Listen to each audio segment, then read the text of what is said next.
Welcome to our channel. Today we how to uninstall Mint from Intuit, complete guide step by step clearly.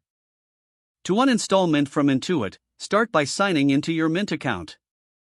Once logged in, navigate to the settings by clicking on your profile icon. In the settings menu, look for the option labeled account. Click on account to open the account management section. Scroll down to find the delete account option. Select delete account to initiate the uninstallation process. You will be prompted to confirm your decision.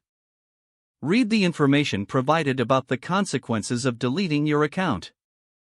If you are certain, proceed by confirming the deletion. After confirmation, your account will be marked for deletion. You will receive a confirmation email regarding the uninstallation. Check your email inbox for this confirmation message. Make sure to unplug any connected accounts before deletion, if applicable. Once deleted, your account will be removed from Mint's system. Note that this action is irreversible, and you will lose all data. For additional assistance, you can reach out to Mint's customer support. This completes the uninstallation process for Mint from Intuit. If the page does not load, refresh the browser or try again in a private or incognito window. Make sure you are using the correct email address, then retype it carefully to avoid small typos. If your password is not accepted, use the reset option and create a new strong password you can remember. Check your spam folder for verification or security emails, then complete any requested confirmation steps. Enable two-factor authentication if available to improve account security and reduce unauthorized access risk.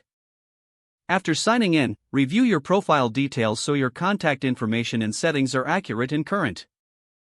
If you see an error message, log out when you finish, especially on shared devices, to keep your account and payment information secure. If the page does not load, refresh the browser or try again in a private or incognito window.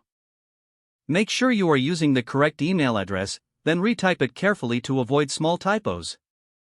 If your password is not accepted, use the reset option and create a new strong password you can remember. Check your spam folder for verification or security emails, then complete any requested confirmation steps.